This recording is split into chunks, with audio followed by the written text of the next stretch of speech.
Well, hello everyone. This is Dr. Troy Dukowitz of the Commit and Go podcast, where we encourage you to make big commitments, take big action, and create big-ass results in your life and business. Today's topic is this. Oh, no, it's broken. So I'm coming at you about 72 hours-ish removed from an incident that we had at our home this week, and it was my youngest, Walker, just 11 and a half months old, who fractured his lower leg, also known as the tibia, also known as the shin bone. And he had what's called a buccal fracture. And we did the typicals. We went to the ER, had x-rays, and got him casted. And what was truly, truly interesting is what would transpire about 24 hours after he was casted. And it would be that he had come home from spending the day at Grandma and Papa's house, and we were sitting on the floor. I was holding him and decided to sit down on the floor with him. And as he sat on the floor, whereas a day before he was crying and upset because he didn't want to sit on the floor because he was hurting, this day was different. This day he had that sparkle in his eye. This day he had that beautiful smile and giggle that we've been accustomed to over the course of the last 11 months. Now, equally as important to understand is that there were certain movements that you could see by the same look in his eyes that were not comfortable. You could see by certain movements that they just weren't feeling right. And what was interesting, though, as we sat there, is that you could tell he wanted to go. You could tell he wanted to move.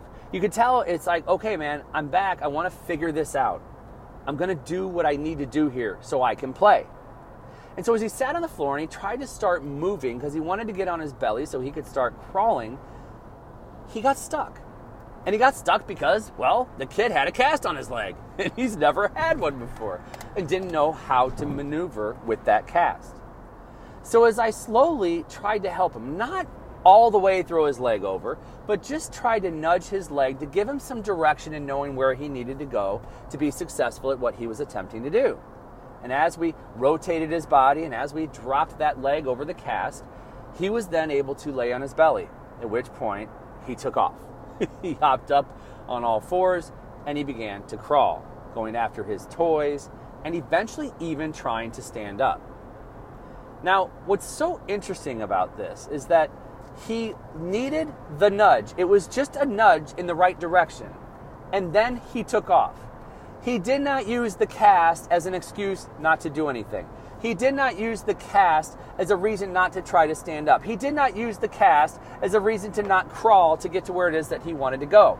He was off to the races just the same way he was before he had the accident. And so hopefully you know where I'm going with this, because I'm going to pose the question to you. What would you have done?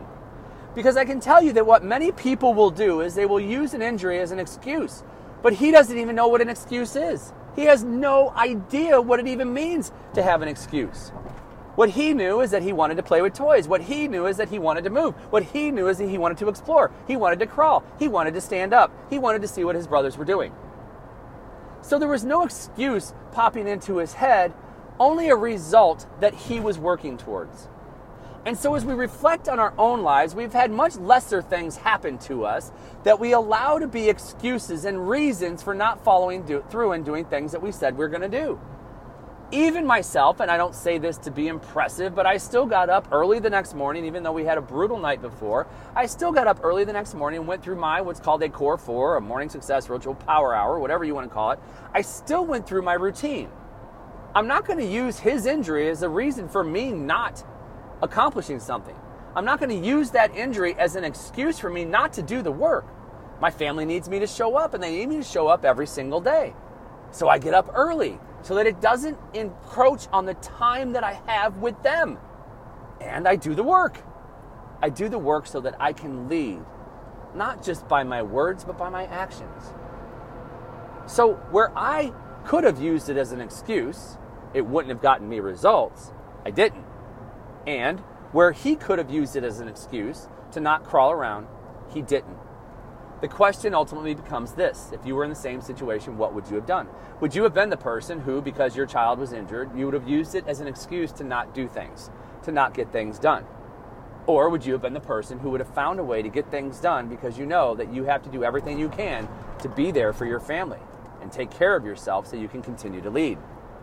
And if you look at Walker's approach, the fact that he didn't give up, the fact that he went for it, because he doesn't even know what an excuse is.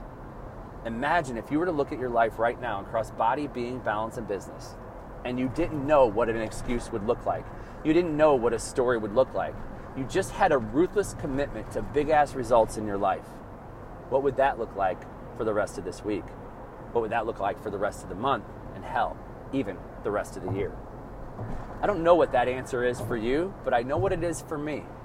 And I know what it can be for you should you choose to destroy the stories, get rid of the excuses, and just take action to hit the goals and targets you have in your life. And by making that ruthless commitment to big-ass results, you will hit your targets and goals faster than you ever imagined possible, because excuses are no longer a part of your everyday vocabulary. Hell, they're not a part of his, and hopefully they never will be.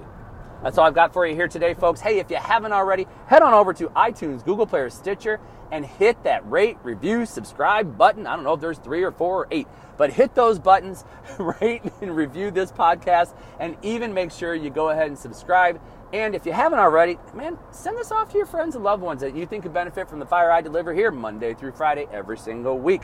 And as a final note, make sure you head on over to commitandgo.com and log in and get the Time Mastery Program. It's a program that I'm giving to you absolutely free to help you to master your time, get rid of the energy drainers and excuses so that you can truly get what you want in life of having it all. So I've got for you here today. I am Dr. Troy Dukowitz. This has been the Commit and Go podcast, where we encourage you to make big commitments, take big action, and create big-ass results in your life and business.